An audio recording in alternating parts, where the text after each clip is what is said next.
الحمد لله رب العالمين الرحمن الرحيم ملك القدوس العزيز الحكيم والصلاة والسلام على النبي الأمي المدني الرسول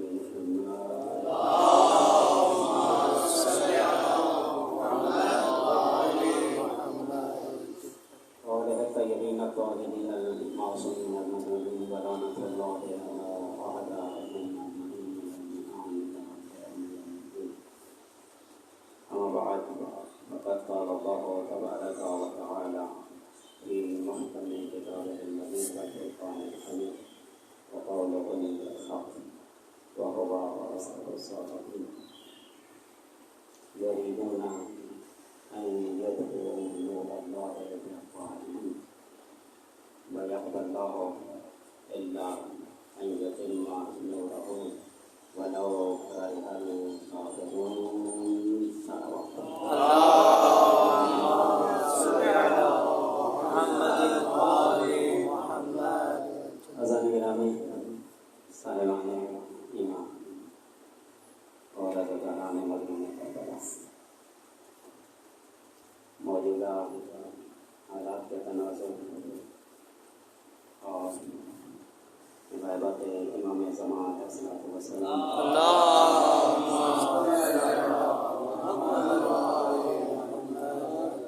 اور ساتھ میں ہی 8 شوال کا وہ واقعہ یوم انتظام جنت البقیع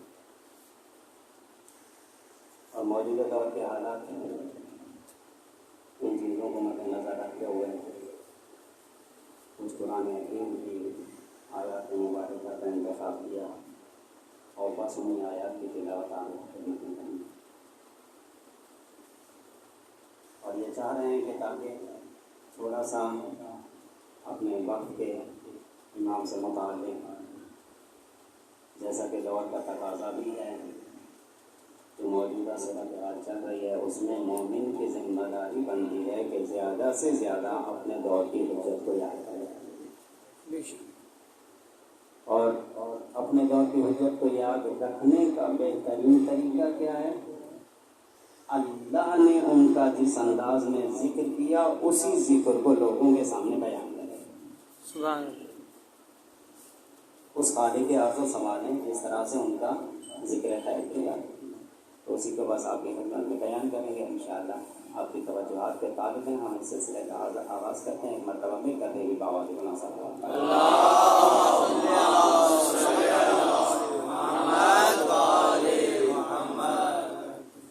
آیت مبارکہ آپ نے شاید اس چیز کو محسوس کیا ہو کہ میں نے اس آیت کی تلاوت سے پہلے بسم اللہ کی تلاوت نہیں کی اور بسم اللہ الرحمن الرحیم کی تلاوت نہ کرنے کی وجہ یہ ہے کہ یہ آیہ مبارکہ جس کو سرنامہ کلام کے طور پر پیش کیا یہ سورہ توبہ کی آیت ہے یعنی سورہ براءہ اور اس سورہ کے آغاز کے اندر بسم اللہ نہیں ہے تو اس وجہ سے ہم نے بھی تلاوت نہیں کی. آیت نمبر 32 ارشاد پروردگار ہو رہا ہے یریدون ان یطفئوا نور اللہ بافواہہم. یہ چاہتے ہیں ان یطفئوا کہ وہ بجھا دیں نور اللہ اللہ کے نور کو بافواہہم اپنی پھونکوں کے ذریعے. جیسے کسی چراغ کو بجھانے کے لیے آدمی پھونک مارتا ہے یہ چاہتے ہیں کہ پھونکوں کے ذریعے سے اللہ کے نور کو بجھا دیں. اور ان کے مقابلے میں پھر اللہ کیا چاہتا ہے وَيَأْبَى اللَّهُ إِلَّا أَن يُتِمَّ نُورَهُ. لیکن اللہ یہ چاہتا ہے کہ وہ اپنے نور کو تمام کر رہے. سبحان اللہ. وَلَوْ كَرِهَ الْكَافِرُونَ. چاہے اب یہ کافرون کو بہت زیادہ ناگوار ہی کیوں نہ گزرے. لیکن ایک ہوتا ہے بعض دفعہ ہمارے الفاظ ہم توضیح اور تشریح تفسیر بیان کرتے ہوئے جب الفاظ استعمال کرتے ہیں وہ ہمارے الفاظ ہوتے ہیں لیکن ایک ہے اس پروردگار کے استعمال کردہ الفاظ کاش ہمارے اندر وہ صفت اور وہ صلاحیت و استعداد پیدا ہو جائے کہ قرآن کے اس لہجے کو سمجھیں جس لہجے میں پروردگار گفتگو کر رہا ہے، اور اس مزاج الہی سے تھوڑے سے آشنا ہوں تو اس آیت کی تلاوت کرنے کا لطف کچھ اور ہوگا. کیا بات. اب اس آیت مبارکہ کی تلاوت کرنے سے پہلے حق تو یہ تھا کہ اس سے ماقبل کی بہت ساری آیات کا تذکرہ کیا جائے. یریدون، کون ہیں یہ لوگ جو یہ چاہتے ہیں کہ اللہ کے نور کو بجھا دیں؟ تو آغاز سے اگر آپ دیکھیں تو سورہ برات، ویسے آپ کی خدمت میں یہ عرض کرتا چلوں، اس سورہ مبارکہ کی فضیلت کے حوالے سے بیان کیا گیا. صادق آل محمد فرماتے ہیں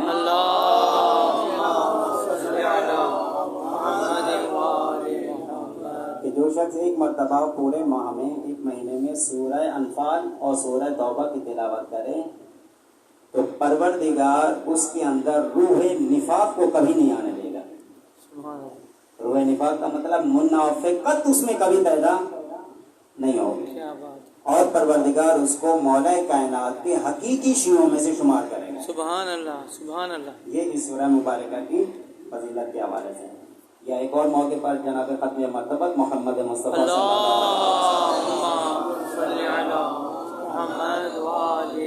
آپ نے فرمایا کہ سورہ توحید اور سورہ توبہ 70,000 ملائکہ کی معیت میں مجھ پر نازل ہوئی. 70,000 ملائکہ کی معیت. اب آپ اندازہ کیجئے گا کہ عظمتوں کے حساب سے یہ کتنی زیادہ. اچھا، اور پھر اس کا آغاز ہو رہا ہے، جب آغاز براءۃ من اللہ ورسولہ الی الذین عاہدتم من المشرکین، غضب کا انداز ہے. براءت و بیزاری، ان سے پہلے مشرکین کا تذکرہ ہے. مشرکین کے ساتھ بیزاری کا اظہار، پروردگار نے برات کا اظہار کیا، اور پھر مشرکین کے ساتھ جنگ کرنے کے کچھ مراحل کو طے کیا، ان کے بارے میں کچھ آیات ہیں. اور آگے چل کر یہ جو آیت مبارکہ جس کی ہم نے تلاوت کی ہے، آیت نمبر 32، اس سے پہلے 30 اور 31 کے اندر تذکرہ ہوا یہودیوں کا اور عیسائیوں کا. یہ یعنی پورا اب صاف ظاہر ہے کہ انہوں نے وقت کے اندر اتنی گنجائش، اس کو بھی مد نظر رکھنا ہے اور آپ کی خدمت میں کچھ پیغام بھی پہنچا دینا. انشاءاللہ آپ میرا ساتھ دیں گے. تو اب ان سے پہلے والی دعا ہے، پہلے مشرکین کا تذکرہ، اس کے بعد یہودیوں کا تذکرہ، اس کے ساتھ ساتھ عیسائیوں کا تذکرہ، اور فوراً بات کیا کہا جا رہا ہے؟ یریدون، یہ سب یہ چاہتے ہیں. یعنی کون کون؟ مشرکین کی بھی یہ چاہت ہے، یہود و نصارہ کی بھی یہ چاہت ہے. اور چاہت کیا ہے؟ اللہ کے نور کو بجھا دیں. اور بجھانے کے لیے ہتھ کنڈے کیا اختیار کر رہے ہیں؟ کون سی چیزیں استعمال کر رہے ہیں؟ اپنی افواہ کو، اپنی بھوکوں کو. اب آپ اندازہ کیجئے گا، اس کا مطلب یہ ہوا کہ اتنے سارے مشرکین یہود و نصارہ مل کر جو کام کر رہے ہیں اللہ کے نور کو بجھانے کے لیے، اللہ کی نگاہ میں وہ یہ سارے کام پھونکوں کی برابر ہیں. کیا بات ہے، سبحان اللہ. جتنے بڑے سے بڑے اقدامات کرتے رہیں، جتنی بڑی مکر و فریب سازشیں جو کر سکتے ہیں، آگے بڑھ کے کہوں جتنا اسلحہ اختیار کر سکتے ہیں، جتنی قوتیں طاقتیں استعمال کر سکتے ہیں، جو کر رہے ہیں. موجودہ دور کے اندر اب میں بعض دفعہ مثالیں نہ دے پاؤں تو اپنے اذہان کو اسی طرف لے جائیے گا. یہ مومن کے ذہن کے اندر ہونا چاہیے تاکہ دور کے مطابق دیکھا جائے قرآن کس لب و لہجے میں اور کیسے گفتگو کر. اچھا، ان کی ساری کوششیں اور کاوشیں کیا ہیں؟ قرآن کہہ رہا ہے افواہ بس. اور بجھانا کس کو چاہ رہے ہیں؟ یہ کوئی چھوٹا موٹا چراغ نہیں ہے، ایک بلب کی روشنی نہیں ہے، ایک سورج کا نور نہیں ہے، اس کا نور ہے جو سورج کو نور عطا کرنے والا ہے. سبحان اللہ. اس نور کو اپنی پھونکوں کے ذریعے سے یہ بجھانا چاہ رہے ہیں. اچھا، اب سلسلے مزید انشاءاللہ جو خالی جگہیں ہیں وہ آپ کو کر لیجیے گا، آگے چلتے ہیں. لیکن اللہ کیا چاہتا ہے؟ وَيَعْبَ اللَّهُ، وہ یہ چاہتا ہے اللہ أَن يُتِمَّ نُورَهُ وَلَوْ كَرِهَ الْكَافِرُونَ. مومن سے گزارش ہے ذرا آگے تشریف لے آئیے تاکہ پھر آگے گئے ایک مرتبہ درود بھی پڑھتے ہوئے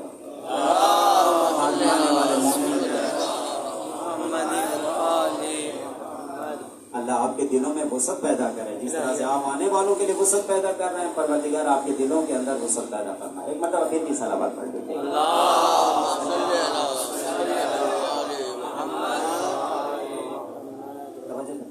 اور اللہ کا ارادہ کیا ہے؟ اللہ تو اپنے اس نور کو مکمل کر کے رہے گا. ہاں, فلو کریال کافرون, اب چاہے کافرین کو جتنا ہی ناپسند کیوں نہ ہو, خدا نے یہ کام کرنا ہی کرنا ہے. اچھا انداز آپ دیکھیے, اور اس سے ہمیں پتہ چلتا ہے کہ قرآن کوئی غیب ہے جس کی خبر دے رہا.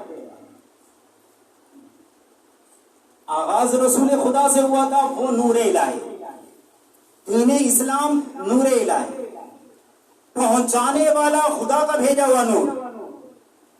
اس دور میں کیسے کیسے کوششیں اور کاوشیں کی.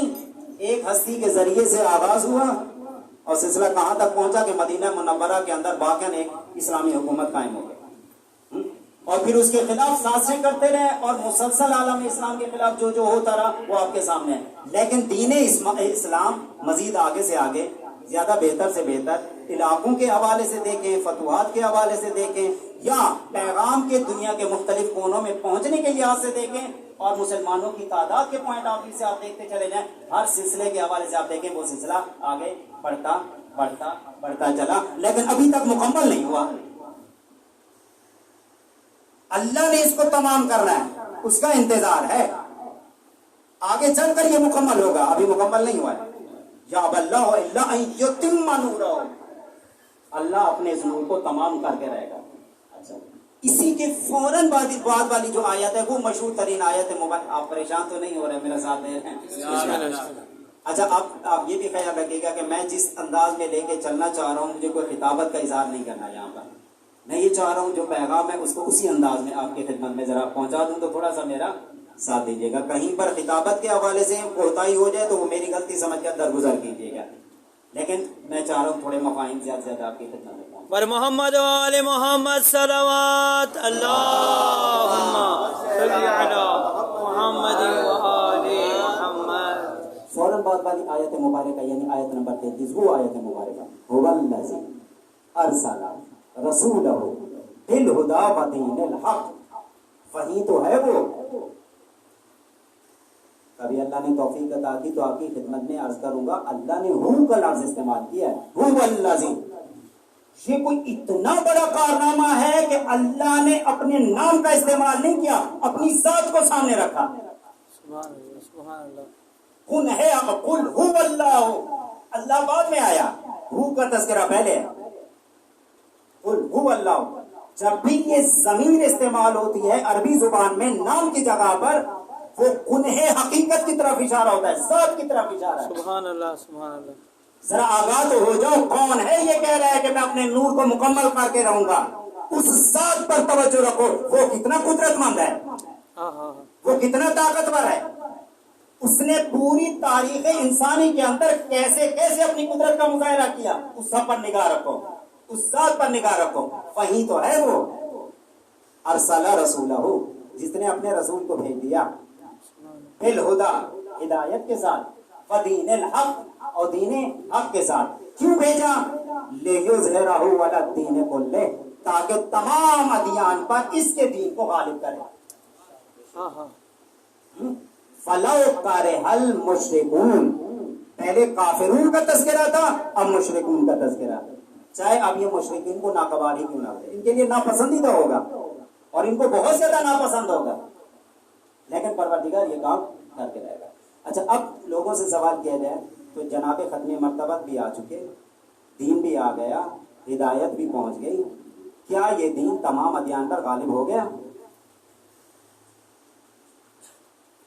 تھوڑا سا میرا ساتھ دیجیے گا. ابھی تک یہ سلسلہ مکمل نہیں ہو پایا. اس کا مطلب ہے یہ نور الہی ہے جو ابھی تکمیل کے مراحل سے گزر رہا ہے. تھوڑا انتظار تو کرو, کسی محمد جیسے کو تو آنے دو. سبحان اللہ, سبحان اللہ. ہاں, تھوڑا انتظار کرو, یہ پروردگار نے یہ کرنا ہے اسی انداز میں. اچھا, اب آپ اندازہ کیجئے گا, یہ آیات مبارکہ خود ذات گرامی ہے حضرت صاحب الاسماء علیہ الصلوۃ والسلام.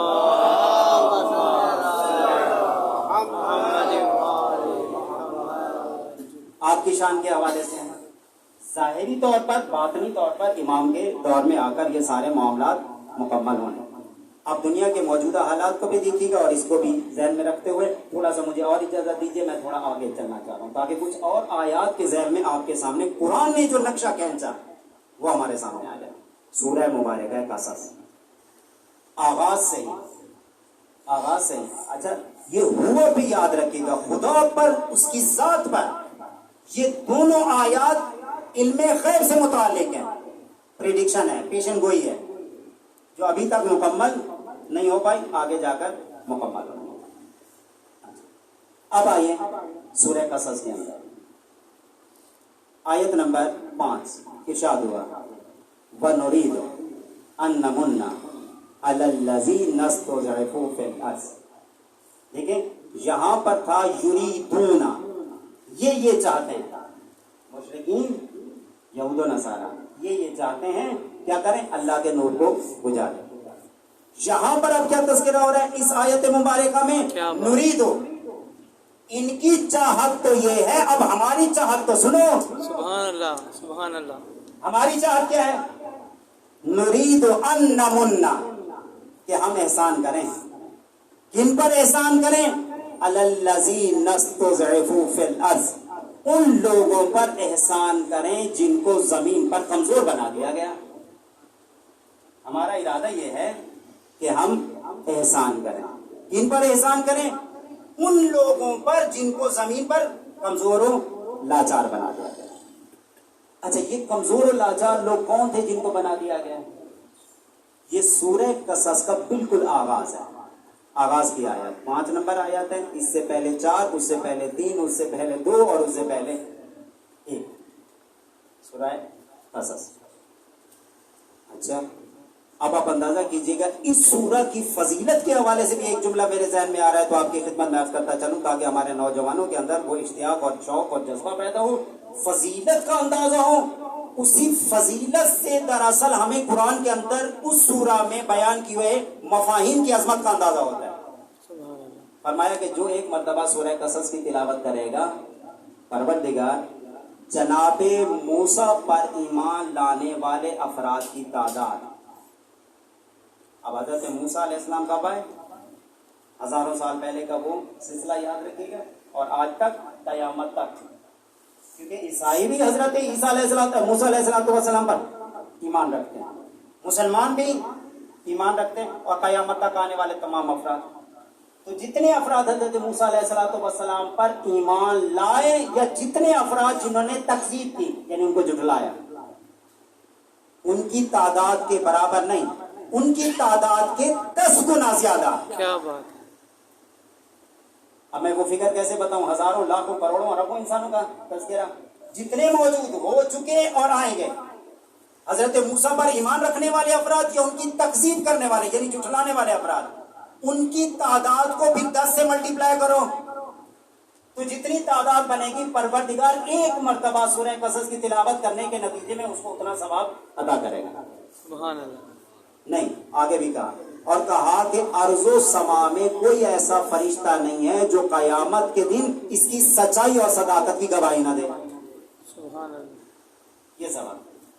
اچھا آغاز ہی کیا ہو رہا ہے سورہ قصص کا, اور قصص کا لفظ ہی قصے سے ہے, اور اس میں قصہ کس کا بیان کیا گیا, حضرت موسیٰ علیہ السلام کا, اور حضرت موسیٰ کے ساتھ تذکرہ ہوا کس کا, فرعون کا. آغاز ہی اِنَّا فِرْعَوْنَ عَلَا فِي الْأَرْضِ, دیکھو فرعون نے زمین کے اوپر سرکشی کی, اپنے آپ کو برتر سمجھا, بلندر سمجھا, اور پھر اس کے بعد اس نے کیا کیا, کام سنتے جائیے گا اور آج کے دور کو بھی مد نظر رکھیے گا. آج کے دور میں ذرا دیکھیں تو صحیح سرکشی کرنے والے کون ہیں, برتری کے طلبگار کون ہیں, متکبرین کون ہیں, فرعون کا اور حضرت موسیٰ کا. فرعون نے کیا کیا, عَلَا فِي الْأَرْضِ, زمین پر اس نے سرکشی کی, متکبرانہ روش اختیار کی. دوسرا کام اس نے کیا کیا, وَجَعَلَ أَهْلَهَا شِيَعًا, اس نے مصر کے اندر رہنے والے جتنے لوگ تھے ان کو گروہوں میں تقسیم کر دیا. آپ میرا ساتھ دے رہے ہیں انشاءاللہ؟ پریشان تو نہیں ہو رہے؟ اچھا یہ دیکھیں قرآن کے لفظ ہیں. اس کی دوسری سرکشی کی متکبرانہ انداز اور تکبر کا اظہار کیا کر رہے ہیں؟ اپنے ماتحت لوگوں کو اس نے ٹکڑوں میں تقسیم کر دیا. آج کے دور کو مد نظر رکھیے گا آگے چلتا ہے. اور بھی کیا کیا؟ یستضعف طائفۃ منہم، ان گروہوں میں سے ایک گروہ کو اس نے بہت زیادہ کمزور کر دیا. ان گروہوں میں سے ایک گروہ کو کیا کر دیا؟ کمزور بنا دیا. کس حوالے سے کمزور بنا دیا؟ مال و دولت کے حوالے سے، اختیارات کے حوالے سے، عہدوں کے حوالے سے، اقتصادی حوالے سے، سماجی حوالے سے، علمی و ادبی و فکری لحاظ سے، ہر حوالے سے ایک گروہ کے ساتھ روش کیا اختیار کی؟ ان کو کمزور بنا دیا. اور دیکھتے جائیے گا موجودہ دور کی جو سیاست ہے اس کے اندر کون سے گروہ ہیں جن کو کمزور بنانے کی کوشش کی جا رہی ہے. جی آگے چلتا. اور پھر اس کے بعد وہ کیا کیا کرتا تھا؟ ان کے اولادوں کو یذبحون ابناءہم، ان کے بیٹوں کو قتل کر دیا. جس گروہ کو کمزور کر دیا پہلے، کمزور کرنے کے بعد مزید کمزور کرنے کے لیے کیا کرتا تھا؟ ان کے بیٹوں کو قتل کر دیتا تھا. وَيَسْتَحْيُونَ نِسَاءَكُمْ، اور ان کی خواتین کو زندہ رکھتا تھا. یہ کون کر رہے ہیں سارے کام؟ فرعون. یہ اس دور کا قصہ ہے جو بیان کیا جا رہا ہے. اس دور کی فرعونیت میں اور آج کے دور کی فرعونیت میں تھوڑا سا فرق. وہ کم از کم اتنا تو کرتا تھا کہ صرف بیٹوں کو قتل کرتا تھا. یہاں نہ بیٹوں کو دیکھا جا رہا ہے نہ بیٹیوں کو دیکھا جا رہا ہے. اچھا بیٹوں سے مراد بچے سمجھیے گا، اس لیے تاکہ ان کی افرادی قوت کمزور سے کم تر ہوتی جائے. اور نتیجے میں یہاں پر کیا کیا جا رہا ہے؟ وہ کیا کرتا تھا؟ یستحیون نساءکم، کم از کم خواتین کو زندہ رکھتا تھا. لیکن یہاں پر ذرا فکر معلوم کیجئے، اب تک کے کچھ دنوں کے اندر کچھ مہینوں کے اندر کتنی خواتین لاچار و کمزور ہیں جن کو قتل کر دیا گیا. اچھا آگے چلیے. انہ کان من المفسدین، قرآن آگے کہتا ہے وہ کیا تھا؟ مفسدین میں سے تھا، بہت بڑا فساد برپا کرنے والوں میں سے تھا. یہ قرآن قصہ بیان کر رہا ہے، واقعہ بیان کر رہا ہے حضرت موسیٰ کے حالات میں سے کچھ حالات کا. موسیٰ اور فرعون کا تذکرہ. قصہ کس کے سامنے بیان کیا جا رہا ہے؟ جناب ختم مرتبہ. دوسری آیت کے اندر یہی تذکرہ ہوا. ہم جو تمہارے سامنے نتلو علیہ کا، ہم تمہارے سامنے تلاوت کر رہے ہیں من نبأ موسیٰ و فرعون، موسیٰ اور فرعون کی کچھ خبروں میں سے کچھ خبریں تمہارے سامنے بیان کر رہے ہیں. لقوم یؤمنون، ان قوم کے لیے، اس قوم کے لیے جو ایمان رکھنے والی ہے. دوسری آیت کے اندر یہ تذکرہ اور پھر آگے مسلسل ہے. اب آپ اندازہ کیجئے گا یہ تو فرعون کی روش ہے. اسی کے فوراً بعد اب اس آیت کے اندر کیا تذکرہ ہو رہا ہے؟ یہی آیت جو میں نے تلاوت کی. فرعون تو یہ سارے کام کرتا رہا، لیکن اب ہمارا ارادہ یہ درمیانی آیت نرید، ہمارا ارادہ یہ ہے ان نمنا، کہ ہم احسان کریں علی الذین استضعفوا فی الارض، جن کو زمین پر کمزور بنا دیا گیا ہم ان پر احسان کریں. ہمارا ارادہ یہ. اچھا فقط اتنا ارادہ ہے ہمارا؟ نہیں. وَنَجْعَلَهُمْ أَئِمَّةً، اور دوسرا ہمارا ارادہ یہ ہے کہ ہم ان کو امام بنا دیں، یعنی رہبر بنا دیں، یعنی لیڈر بنا دیں، یعنی ان کو قیادت دے دیں. اب تک پوری دنیا کی سربراہی یہ کر رہے ہیں، لیکن ہمارا ارادہ کیا ہے؟ ایک تو کمزوروں پر احسان کرنا ہے، اور احسان کس انداز میں کرنا ہے کہ ان کو پورے کرۂ ارض کی رہبری عطا کرنی ہے. یہ ہمارا ارادہ ہے. وَنَجْعَلَهُمْ أَئِمَّةً وَنَجْعَلَهُمُ الْوَارِثِينَ، اور اس کے بعد ہمارا ارادہ یہ ہے کہ ہم ان کو پورے کرۂ ارض کا وارث بنا دیں. سبحان اللہ. اچھا اب آپ اندازہ کیجئے گا ابھی تک یہ ہوا یا نہیں ہوا؟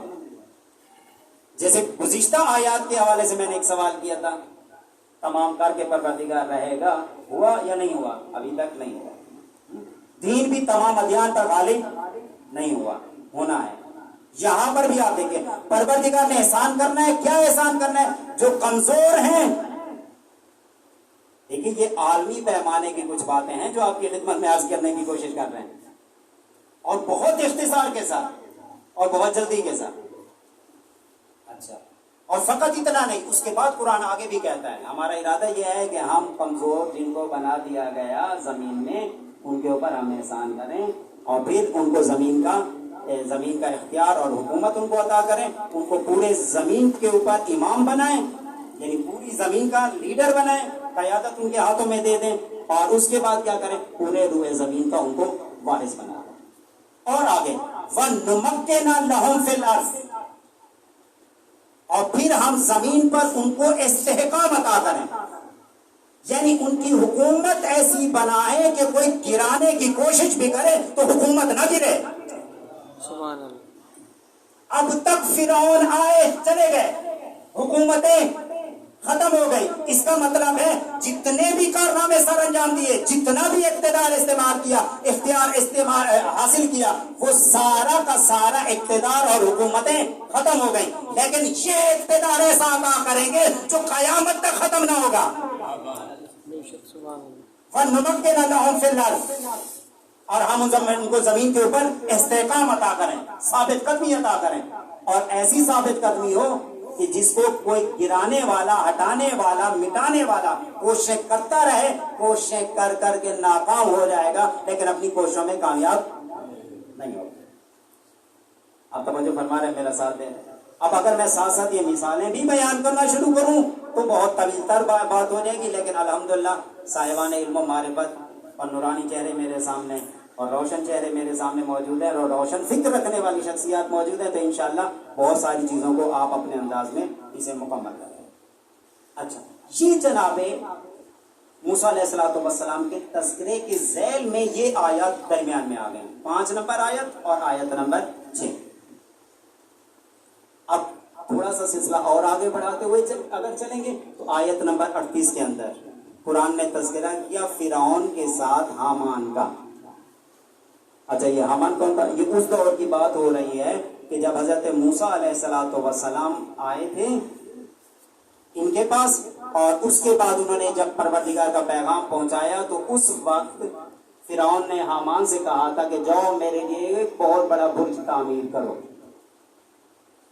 اور اس دور کے اندر ایک بہت بڑا، یعنی آپ آج کے دور میں بلڈنگ، بہت بڑی بلڈنگ میرے لیے تعمیر کرو۔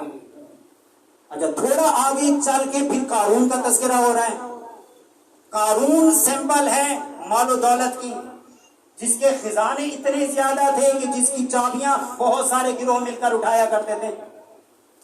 تو سورہ قصص کے اندر اگر آپ جا کر تھوڑا سا غور و فکر کریں گے تو آپ کو اندازہ ہوگا، پہلے یہ آیات، درمیان میں پھر یہ نرید و انمنا، پھر حضرت موسیٰ علیہ السلام کا تذکرہ شروع۔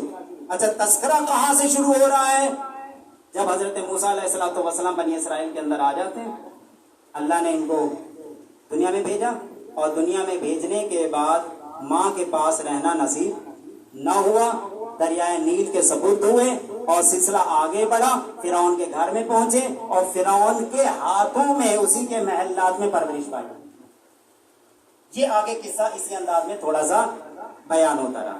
اچھا، تھوڑا سا آگے چل کے جب جناب موسیٰ علیہ السلام ذرا بڑے ہوتے ہیں، تو بڑے ہونے کے بعد اب وہ قتل ہو گیا، اور قتل ہونے کے بعد اب ان کو دوبارہ یہاں سے روپوش ہو کے جانا پڑا شہر مدین کی طرف۔ یہ بھی اسی سورہ قصص کے اندر تذکرہ میں شہر مدین کہا تھا، مصر سے بہت دور، شام کے کہیں شمالی علاقوں کے اندر یہ موجود تھا وہ شہر۔ وہاں پر گئے حضرت موسیٰ علیہ السلام، اور تقریباً 10 سال وہاں پر انہوں نے زندگانی گزاری، اور 10 سال کے بعد دوبارہ آئے، اور دوبارہ جب آئے تو نبوت کے یہ سلسلے کو لے کر حضرت ہارون کو لے کر پھر ان کے پاس گئے۔ یہ پورا کا پورا وہ سارا کا سارا خاکہ بن رہا۔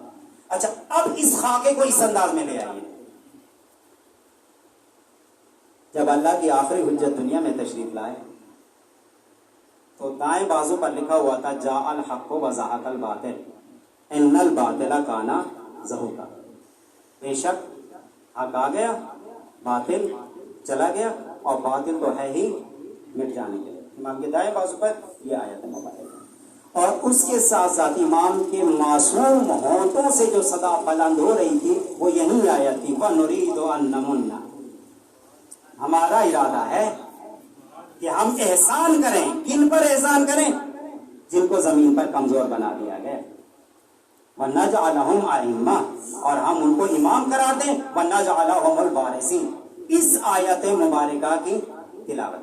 اچھا، اس سے پہلے جب مولا کی ولادت کا وقت تھا اس وقت امام حسن عسکری علیہ السلام نے کہا تھا جناب حکیمہ خاتون سے مخاطب ہو کر کہ سورہ انا انزلنا کی تلاوت زیادہ کریں. یہ سارے معاملات آپ ذرا ذہن میں رکھیے گا، اور آیات کو دیکھیے گا کون کون سی آیات کس کس انداز میں استعمال ہو رہی ہیں. کیوں سورہ انا انزلنا میں قرآن نازل ہو رہا ہے، اور ذرا دیکھو تو صحیح ادھر کون نازل ہو رہا ہے؟ لیلۃ القدر کے بعد سب سے باعظمت رات کون سی ہے؟ 15 شعبان کا سلسلہ آئے گا. اسی لیے لوگوں نے اس شب کو شب برات بنا رکھا ہے.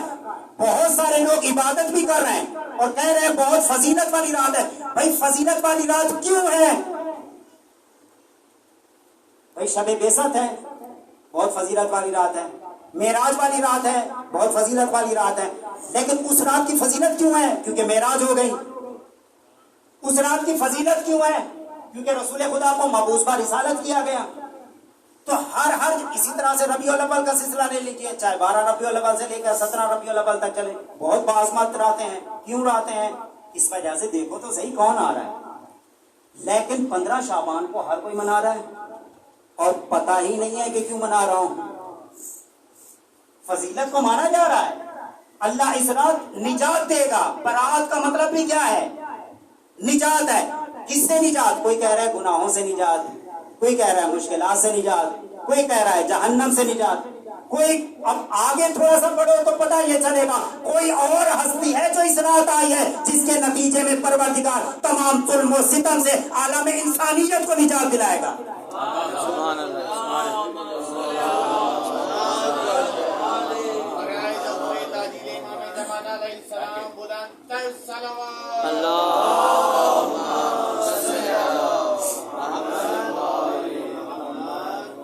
خصوصی طور پر سورہ انا انزلنا کی تلاوت کرانے کا مطلب دیکھو تو صحیح، تنزل الملائکۃ والروح فیہا باذن ربہم من کل امر، جس پر یہ ملائکہ لے کر سارے امور نازل ہوں گے. دیکھو تو صحیح وہ صاحب امر آ رہا ہے، اور جعل حق و زحق الباطل کے ساتھ آ رہا ہے، اور یہ آیت کی تلاوت کرتے ہوئے آ رہا ہے. نرید ان نمن علی الذین استضعفوا، اس کا وعدہ یہ ہے، اس کا ارادہ یہ ہے کہ وہ احسان کرے جن کو زمین پر مستضعف یعنی کمزور بنا دیا گیا. بس میں خلاصہ اور پھر اس کو سمیٹنے کی کوشش کرتا ہوں تاکہ کچھ مفاہیم ہمارے سامنے آ جائیں. دیکھیں اس سورہ قصص کے اندر پروردگار نے تذکرہ کیا موسیٰ اور فرعون کا.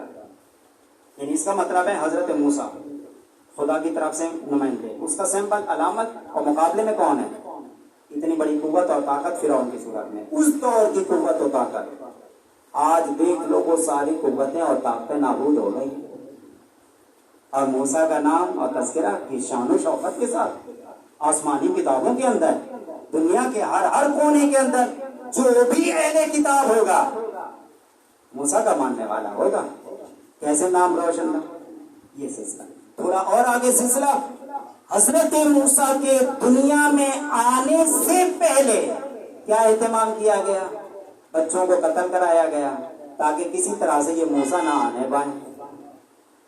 اب ذرا ملا دیجئے، مجھے یہ بتائیے رسول خدا کہہ کے گئے تھے میرے بعد میرے 12 ہوں گے اور آخری کے ذریعے سے پوری دنیا پر عدل و انصاف کی حکومت قائم ہوگی. اور فقط 12 بتائے نہیں، ہر ایک کا نام بھی بتایا، کون کس کا بیٹا ہوگا یہ بھی بتایا.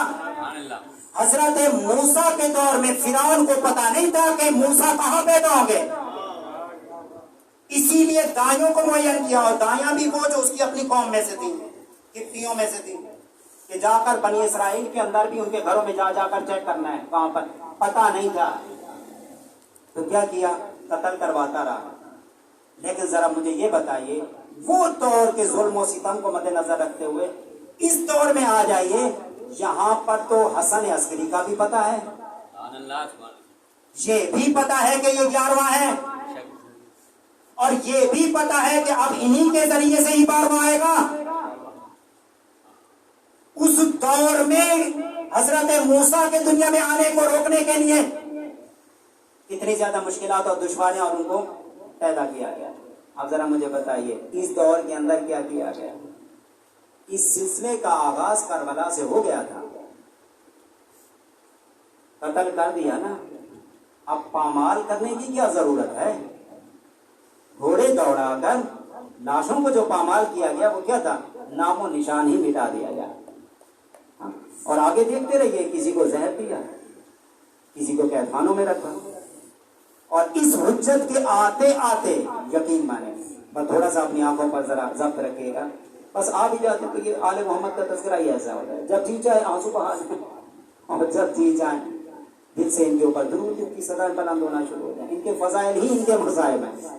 دوبارہ تھوڑا سا ضبط کیجیے گا، مجھے 2 جملے اور کہنے کی اجازت دے دیں. اس دور کے اندر پتہ ہے انہوں کے ذریعے سے ہی آخری میں آنا ہے. پہلے سے بلوایا گیا، سامرہ کے اندر اپنے سامنے رکھا گیا. بہت سارے بادشاہوں کے دور میں امام کو قید خانوں میں رکھا گیا، اور ایسے ایسے قید خانوں میں جن میں کئی کئی دن تک مولا سورج کو نہ دیکھ پاتے تھے. یہ امام حسن عسکری. اور جن دنوں میں ظاہری قید خانوں میں، یعنی باقاعدہ موجود ہے، مستعین نے، اس کے بعد معتز باللہ نے، اس کے بعد معتمد عباسی نے امام کو بڑے سخت ترین قید خانوں کے اندر رکھا. اس کے بعد جب امام ظاہری طور پر قید میں نہیں ہے، پھر بھی نظر بند ہے. اب آپ کی خدمت میں علماء نے بیان کیا، تاریخ لکھنے والوں نے بیان کیا ہے، جب امام ادھر ہوتے تھے یعنی ظاہراً قید میں نہیں ہے، آزاد ہیں، امام کو باقاعدہ کہا گیا تھا کہ آپ نے 2 دن ہمارے دارالخلافہ میں آنا ہے، منڈے کا دن اور اس کے بعد جمعرات کا دن، یعنی سوموار کا دن. یہ باقاعدہ آپ کی خدمت میں تاریخ بیان کرتا. امام سے کہا گیا تھا کہ آپ نے یہ 2 دن ہمارے پاس تشریف دی. ظاہر یہ شو کر رہے تھے کہ ہم یہ چاہتے ہیں کہ آپ سے ملاقات ہو جائے، لیکن سمجھنے والے سمجھ گئے کہ امام کی ڈیوٹی لگا دی گئی، آپ یہ ثابت کرتے رہیں کہ آپ ادھر ہی ہیں، کہیں ادھر ادھر نہیں. اور جب امام آتے تھے تو حالت کیا تھی آپ اندازہ کیجئے گا. میں صرف وہ حالات آپ کے سامنے. بہت سارے امام کے اصحاب جو ملاقات نہیں کر پاتے تھے ان دنوں انتظار میں ہوتے تھے تاکہ امام آئے تو ہم مولا کی زیارت کر سکیں. اچھا، جب مولا کی سواری آتی تھی تو یہ آگے بڑھ کے سلام بھی، مومن کی خواہش ہوتی ہے کہ اپنے مولا واقع ان کے ہاتھ چومیں، ان کے قدم چومیں. حالت بتایا رہا، ایسی حالت ہوتی تھی کہ امام کی طرف سے اپنے ان خاص اصحاب کے لیے باقاعدہ رخ کا پیغام آ جاتا تھا، لکھا ہوا تحریر، خاص افراد کے ذریعے سے، خاص جو اصحاب امام کے ہوتے تھے ان تک. دیکھو جملہ سنیے گا، یقین مانے انسان کا رب ہے. مولا کی طرف سے آتا ہے، دیکھو مجھے دیکھ کر مجھے سلام نہ کرنا، مجھے دیکھ کر سلام بھی نہ کرنا. کیوں سلام نہ کرنا؟ امام فرماتے تھے کیونکہ یہ سارے لوگ تمہاری تلاش میں ہیں. حالت اور کنڈیشن اس دور کی آپ دیکھیں کہ امام کو خود پیغام پر ایک سلام کرنے والے کے اوپر بھی کتنی زیادہ پابندی وہ نگاہوں میں آ جائے گا، اور اس کے نتیجے میں کتنے معاملات طے ہو سکتے ہیں وہ آپ آگے اندازہ کر سکتے ہیں. امام کے گھر کے اندر تمام کنیزوں کے اوپر باقاعدہ 10 افراد معین کیے گئے باقاعدہ، اور ان میں سے ان کی ذمہ داریاں کہ دائیوں کے ذریعے سے، خواتین کے ذریعے سے تمام کنیزوں کو بھی باقاعدہ چیک کرنا ہے کہیں کوئی آنے والا آ تو نہیں گیا. یہ سارے عالم. اب آپ اس کی ریزمبلنگ دیکھیں، ذرا مشابہت دیکھیں حضرت موسیٰ علیہ السلام کے اس دور کے ساتھ. ادھر کی مشکلات کو بھی دیکھیں اور ادھر کی مشکلات کو بھی دیکھیں. وہاں پر تو کم از کم پتہ نہیں تھا، یہاں پتہ بھی ہے کتنی مشکلات ہیں. بس اتنا اندازہ کر لیں 28 برس کے اندر ہی امام حسن عسکری کو جانا پڑ جائے. نوجوانی کے عالم میں جس پر بڑھاپا طاری ہو جائے، وہ کیفیت ہے امام حسن عسکری. اچھا، اب جیسی دنیا میں آ چکے ہیں تو کم از کم اب ملاقات تو ہونی چاہیے، لیکن اپنے چاہنے والوں سے اس بچے کی ملاقات بھی نہ ہو پائے، اور آگے چل کے صرف 5 سال کے بعد ہی یتیمی کا سامنا کرنا پڑے. ادھر حضرت موسیٰ علیہ السلام کو 10 سال کے لیے غائب رہنا پڑا، مصر سے مدین کی طرف چلے گئے. لیکن ادھر تو دیکھو کہ کیسی غیبت ہے جو ختم ہی نہیں ہو پا رہے. میرا تھوڑا سا ساتھ دیجیے گا. کیسی غیبت ہے؟ پہلے غیبت صغرا ہو گئی، غیبت کبرا کا آغاز ہو گیا، اور ابھی تک وہ غیبت ہے. اور دشمن ہے کہ ان کی تعداد بڑھتی چلی جا رہی ہے. بس عزیزان کرام، انشاءاللہ مجھے اندازہ ہے کہ کسی حد تک وہ وعدہ الہی، وہ ارادہ الہی، وہ پروردگار کا منصوبہ آپ کے سامنے آ گئے. جہاں پر اتنی آیات کا جو تذکرہ کیا جا رہا ہوتا ہے، ان آیات کے ذیل میں مومنین کے لیے بہت زیادہ پیغامات بھی ہوتے ہیں. کوشش کرو جو آنے والے نے آ کر کرنا ہے اس کے لیے جتنا اہتمام کر سکتے ہو وہ تو کرو، جتنی جستجو کر سکتے ہو اس کے مشن کے اندر جتنا تعاون کر سکتے ہو اتنا تعاون کرنے کی کوشش تو کرو. اور دیکھو دنیا کے اوپر نگاہ بھی رکھو، دیکھو تو صحیح کون ہے جو ان کے مشن کو مکمل کرنے کی خاطر آگے بڑھ چڑھ کر سامنے آ رہا ہے.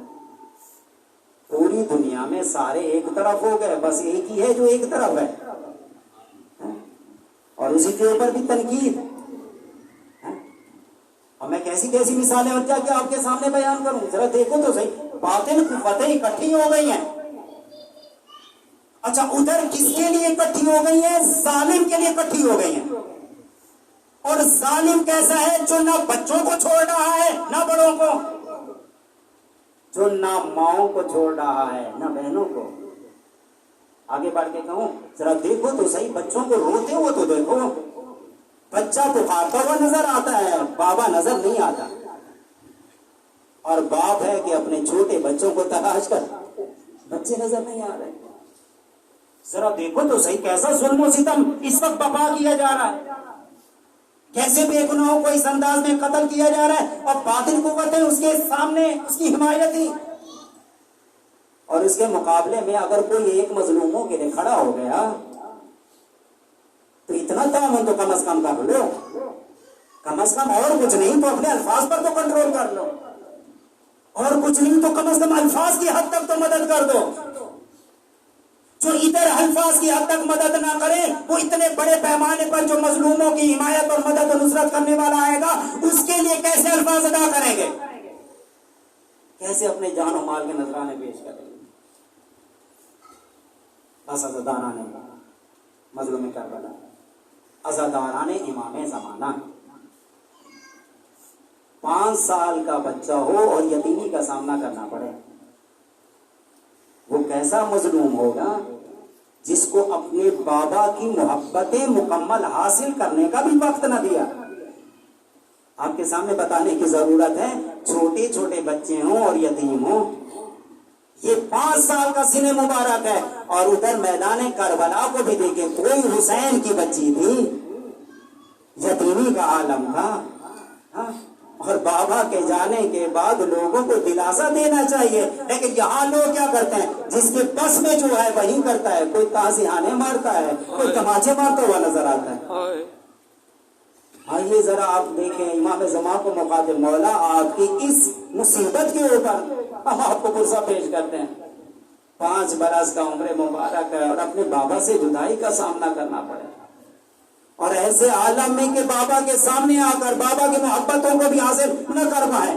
مولا آپ کی اس مصیبت کے اوپر ہم غمزدہ ہیں، ہمارا دل غمزدہ ہے.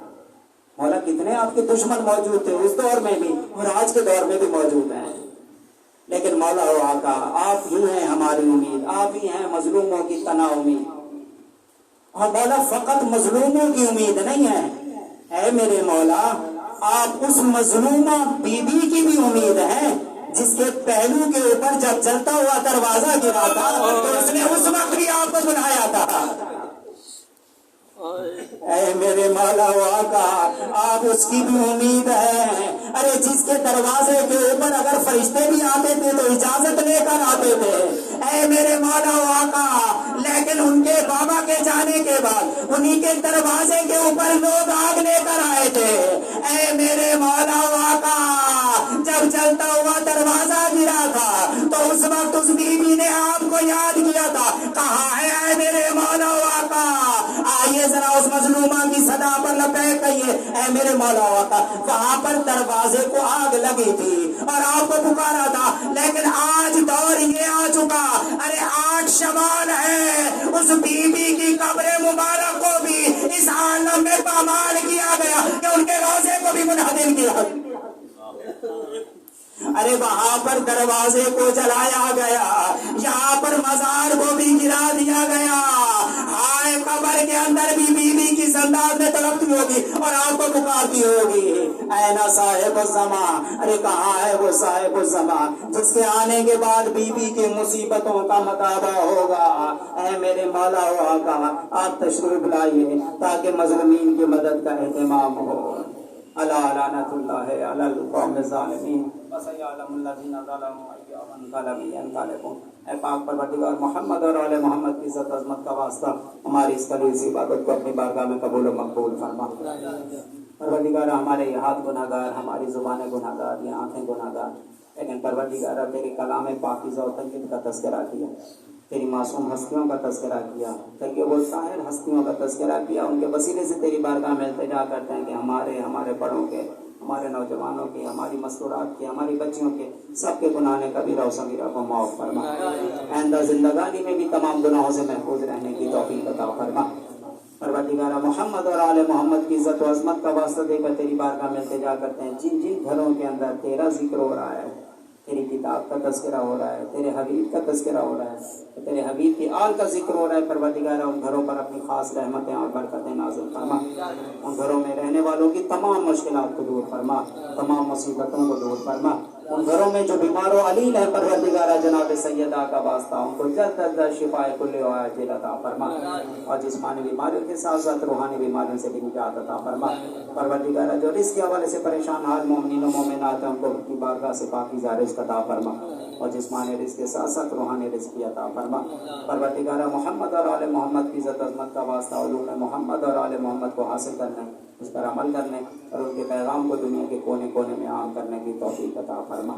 اور پروردگارہ، مظلومین جہان کی مدد و نصرت کا اہتمام فرما۔ پروردگارہ، اس وقت معصوم صدائیں ہیں جو تیری بارگاہ میں بلند ہو رہی ہیں، یا رب کی صدائیں بلند ہو رہی ہیں، یا مہدی کی دعائیں بلند ہو رہی ہیں، صدائیں بلند ہو رہی ہیں، اور پروردگارہ ان مظلوموں کی مدد و نصرت کرنے والا کوئی نظر نہیں آتا۔ تیری بارگاہ عزت و جلال میں التجا کرتے ہیں معصومین علیہ الصلوۃ والسلام کے صدقے میں کہ اپنی آخری حجت حضرت صاحب العصمہ کے ظہور میں تعجیل فرما، ہمیں ہماری اولادوں کو ان کے پاکیزہ اعوان و انصار میں شمار فرما۔ ان اللہ و ملائکتہ یصلون علی النبی یا ایھا الذین آمنوا صلوا علیہ وسلموا تسلیما۔